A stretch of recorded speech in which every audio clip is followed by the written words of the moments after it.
Buongiorno e ben ritrovati qui da Radio Rossonera il 18 gennaio del 2023. Obbligo di riscatto, obbligo di riscatto. No, sarebbe anche il 2024. Già, è Fai vero, come hai vuoi. ragione anche tu. Beh, in effetti, se no potevamo dirvi, sta per arrivare il buon Davis Vasquez per le visite mediche. No, scherzi a parte. Buongiorno Enrico Boiani, ciao. Ciao, buongiorno a tutti, ben ritrovati. Incredibile, sembri quasi tornato tu, Henry.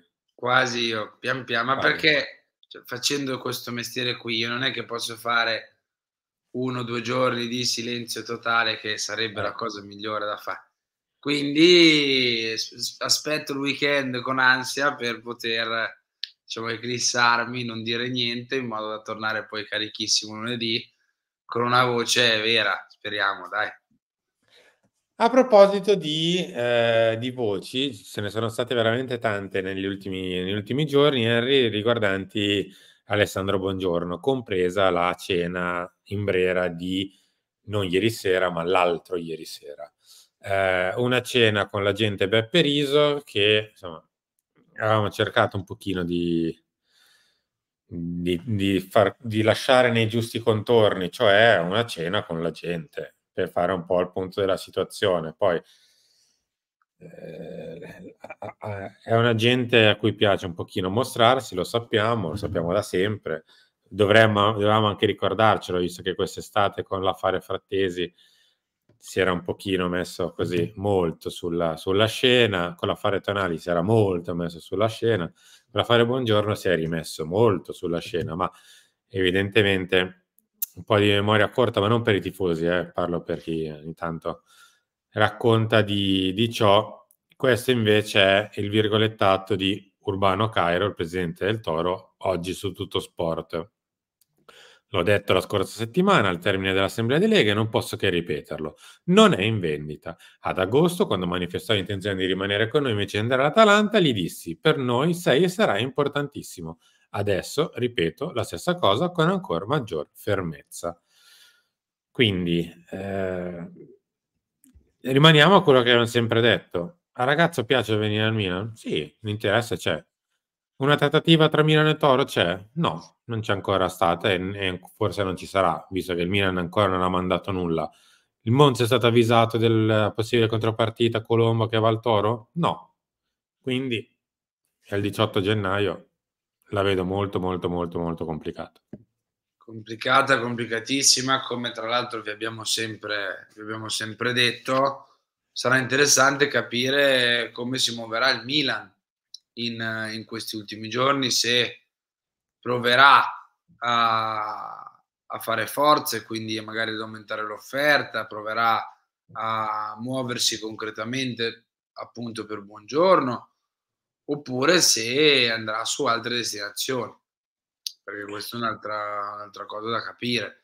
Cioè se va sui vari Quassì, su altri nomi, se alla fine dei conti invece chiude un occhio e resta così, insomma, cose da capire per me in queste ultime 2 settimane scarse, in realtà anche meno, di mercato ci sono. Allora, partiamo da un presupposto. Se tu hai in mente di fare comunque Buongiorno in estate, il problema è che poi son passati altri 4-5 mesi, sarà passato un europeo che forse magari Buongiorno giocherà anche, visto che comunque in nazionale c'è appena arrivato e credo che parta per far l'europeo. Quindi, al di là di tutto, se tu pensi di fare Buongiorno, quindi di destinare una buona parte di soldi, insomma, su questo affare, fare adesso un altro difensore che non sia in prestito, o hai idea di vendere qualcuno oppure non ha senso. Quindi, cioè, il Brassier Certo. di turno, se lo prendi a una decina di milioni, poi magari hai l'idea di rimandare il Buongiorno in estate e cosa fai poi? Cioè, praticamente fai solo mercato difensori, non ha senso.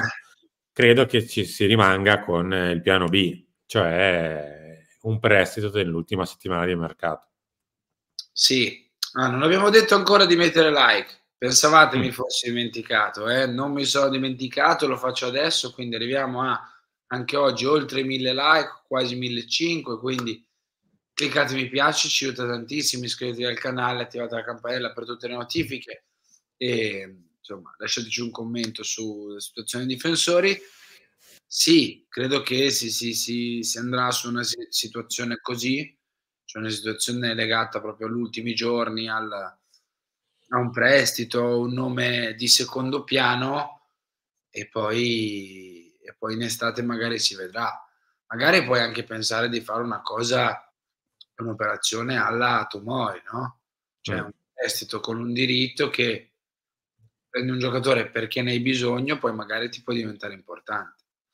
Ma domanda a te, domanda a chi ci sta seguendo, magari scrivetelo nei commenti. Allora a questo punto il Milan lo farà, nel senso ne ha bisogno, perché ti riporto ciò, Sportello e Florenzi tornano disponibili e non sono difensori centrali, Auti lungodegenti.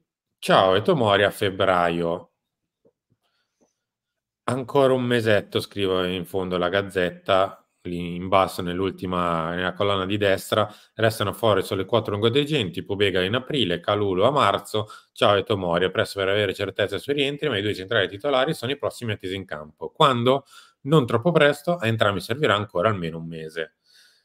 Quindi, come ho sempre detto, si va verso fine febbraio. Sì, si va verso fine febbraio, quindi ancora serve un mese, più ti direi, non lo so, 2, 3 partite dopo il rientro, dopo la guarigione, dopo la fine della riatletizzazione, no, diamo un pochino di tempo e magari un paio di partite per ritrovare minutaggio e continuità. Però sì, cioè, sono dei ragazzi che torneranno praticamente, io credo che con l'inizio di marzo li rivedremo per bene in campo. Ehm, c'è del tempo, ci sono delle partite, però ci sono anche Kjaer, e Simic certi, più Teo adattabile. Cioè, devi veramente andare a prendere un giocatore che faccia questo periodo, perché gli altri comunque qualche garanzia te l'han data, e perché poi se no davvero rischi di essere in tanti, considerando che Pellegrino in tutto ciò ha giocato con la Primavera e anche lui faceva parte della prima squadra. E vuol dire che prendi uno che gli passa davanti nelle gerarchie, non Sì, che non gioca credo che cioè, se dovesse arrivare soprattutto un difensore, Pellegrino va via in prestito, quindi la considerazione non è alle stelle. appunto, però dico, cioè comunque numericamente ci sei, se lo fai per alzare un po' il livello di questo mese difensivamente. Poi devi comunque convincere un giocatore, sembra sempre di fare i bastian contrari, però sono quelle cose che a volte bloccano le trattative, le rallentano, eccetera. Cioè, devi convincere anche un giocatore a venire, e un giocatore che c'è o non c'è nella lista UEFA. Viene inserito o non viene inserito? Ad esempio, viene qua solo per fare il campionato? Perché Ciao e Tomori ovviamente andranno in lista, visto che rientrano a fine febbraio. Quindi Calulu cosa fai a quel punto? Lo tieni in lista, lo lasci fuori, metti il nuovo difensore che arriva, insomma, ci sono un po' di cose da andare a risolvere, tra cui Henry, il rebus della punta, perché c'è la febbre per Olivier Giroud e quindi ultimi 2 giorni senza allenamenti e vediamo se si riprende in tempo per Udine, altrimenti gioca Luka Jovic. Sì, gioca Luka Jovic, che direi,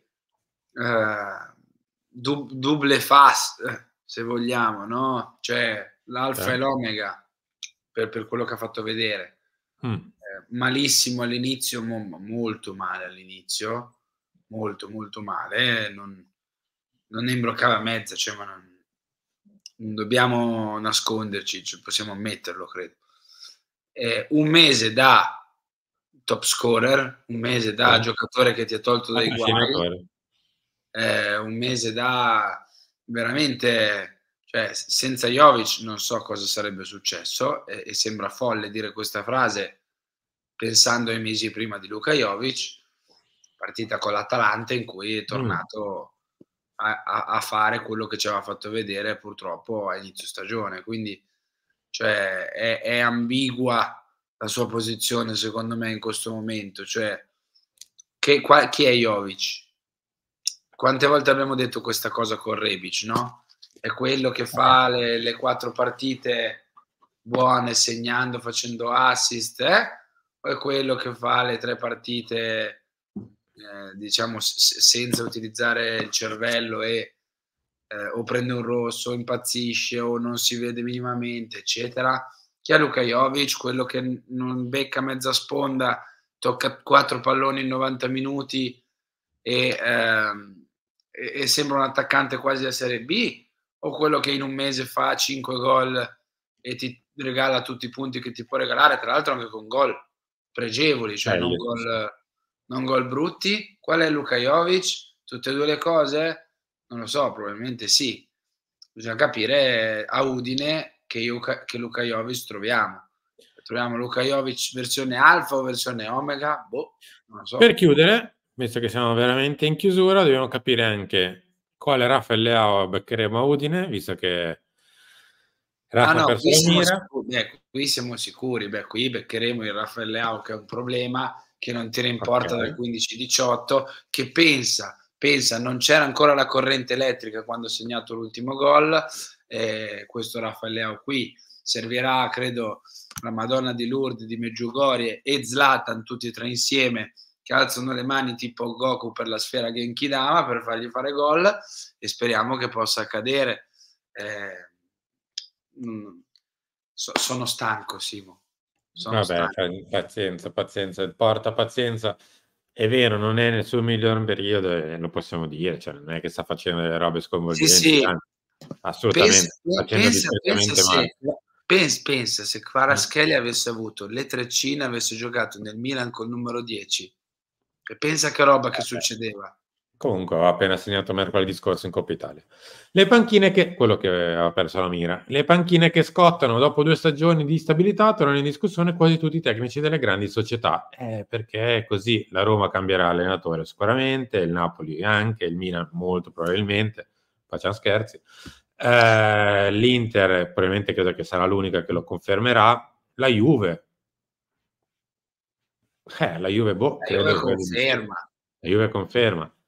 Su tutti c'è lo spettro di Conte, o comunque aleggia Conte, vediamo un po' dove andranno invece le rivelazioni. C'è Thiago Motta, Palladino e vabbè, a me non piace particolarmente, è italiano. Non Palladino, è italiano, non mi piace particolarmente. Vabbè, siamo arrivati in chiusura, Ere. Ci ritorniamo tra poco per Chiama Milan, poi Lancio Talk come al solito in questo giovedì. Ci ritroveremo stasera con Caro Pelegatti per Filo Rossonero e poi via via tutto il resto degli appuntamenti di domani, visto che sarà già vigilia di Udinese Milan. Esattamente. Ciao a tutti, mi raccomando i like, le iscrizioni, i commenti. Grazie a tutti, a dopo, ciao.